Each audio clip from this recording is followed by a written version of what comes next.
This is Jeffrey GT7 and welcome to the episode.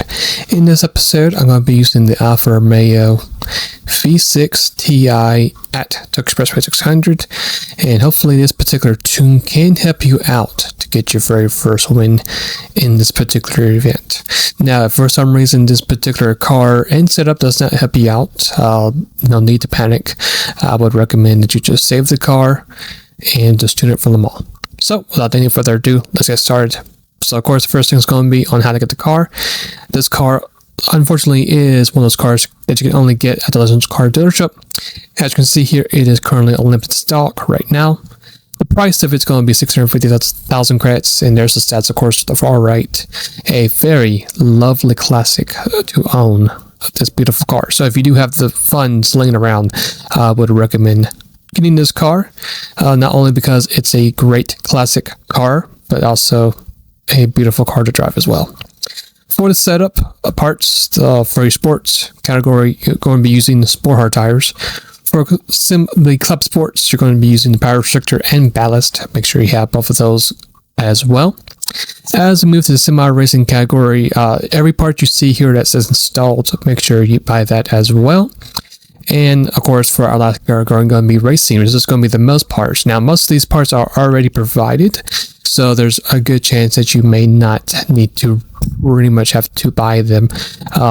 But you know, if they've already been provided, then you don't have to worry about the racing category. The only thing I did add to the car was a steering angle adapter under Extreme, and that's going to be it for the parts you'll need from Car Custom or the tuning shop. Now, once we got our parts together, here's what we're looking at right here. As you can see, Sport Hard tires. I would recommend that you go ahead and just pause the episode and copy both the suspension and the differential as well. The downforce, a very important key role as well. Make sure you copy that. The ballast is going to be set to 7. Make sure you match up with the power restrictor. Also, the transmission, make sure you also align with the kilometers as well for that engine, and you'll be good to go. Here's the other part of the list. As you can see here, there's of course a steering angle adapter with the medium RPM turbocharger as well, and that's going to be pretty much it for all of our parts from our tuning list. So as we get ready for Tokyo, the main question is going to be how good is this car? Well, let me go ahead and quickly say this. The car itself is not going to be that quick compared to a GTR, the Rivian RX-7, or the Honda NSX. However, the main two big key elements for this car is going to be 1, handling, and 2, fuel mileage.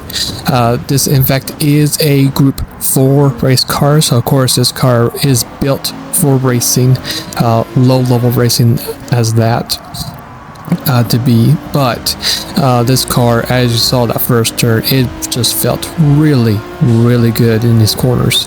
So even though the speed may not be impressive, you can just believe that the handling is going to be your best friend at this track, and you can just see this time we're getting on a lot on these opponents, either it be braking or mid to high speed corners.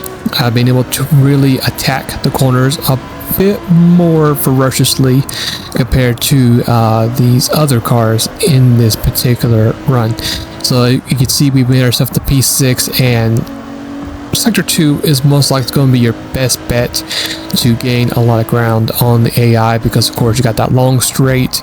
The speed on the car, I will probably say it's going to be mid at best, so don't really expect a lot from the car itself when it comes to pure speed. But another thing I did mention was the fuel mileage. There is a chance, and if you are in fact a manual transmission driver like I am personally, there's a good chance you should be able to get this race done without making a pit stop. Now, if you are an automatic driver, that's going to depend on how quickly your car changes gears. You'll burn more fuel because you're going through a lot more RPMs, a lot more revs. So if you probably find yourself in a situation where you're not going to make it to a non-pit stop strategy, you can of course adjust fuel map, and if you need to pit, it's going to be much later into the race. as we fast forward to lap number 4, we're going to go ahead and get ourselves to race lead. Before that, we're going to chase down the RX-7 Remea as we go through sector 2, which is our best sector in this car, and you can just see there gain so much speed and so much time on the RX-7. And as we carry that momentum throughout the corner, we're going to just carefully wait for a little bit, wait for opportune time to strike, and just like that, we're going to take away the racing line from the Honda, and from that point on, we're going to pretty much run away from it. Now, before we get done with the race, we're going to go ahead and fast forward to lap 10.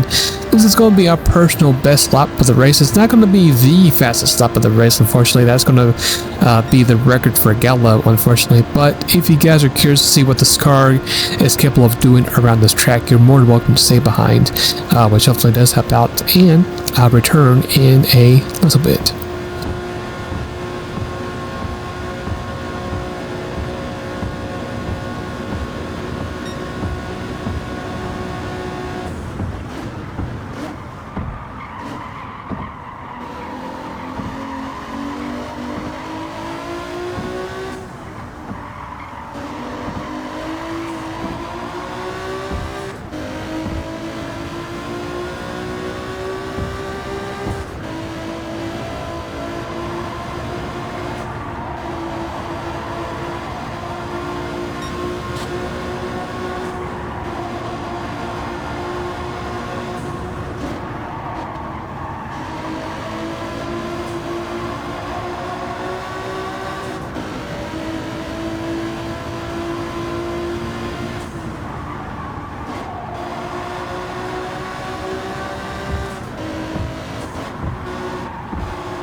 Alright, so as we get done with the race, the car itself did very, very well. Like I said before, without making that pit stop, it's going to save us a lot of time in this particular event. As you see, we're going to cross the finish line. It's going to be a very decent 26:09 overall. So this car, despite not having the best straight line speed pace, it did very, very well in the corners, and but was able to put in some really decently good lap times. There's the results right there.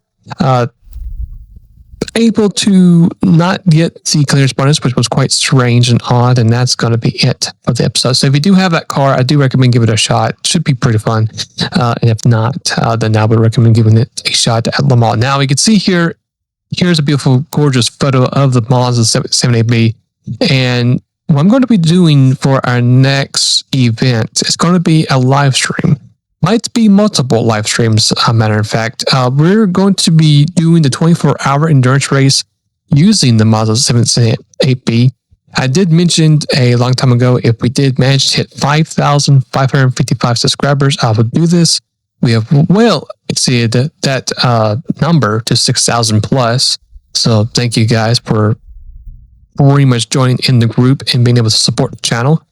So yeah, the next couple of days we're going to be doing this. It's going to depend on how I feel, because in my personal life, where I work at, we're now doing 12-hour shifts. So that's going to be also something to take in consideration. But I'll do my best, see if we can put in a couple hours into this race event, which hopefully we are able to do that. And it's going to be a live stream.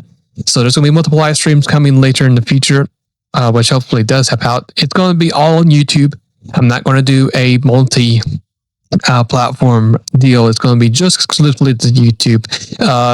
if you also are curious, I also have this particular thing right here too. You can search me up on Facebook. I have my own personal stuff you can check out too, which will be clips and all kinds of other links to other episodes, just in case you do miss the episodes that I do share on YouTube. But until then, hopefully you guys have a great rest of the day or night. If there's a particular build you may try out, you're more welcome to put any suggestions below, and I'll do the best I can to do them. Until then, hopefully you guys take care, and I'll see you later.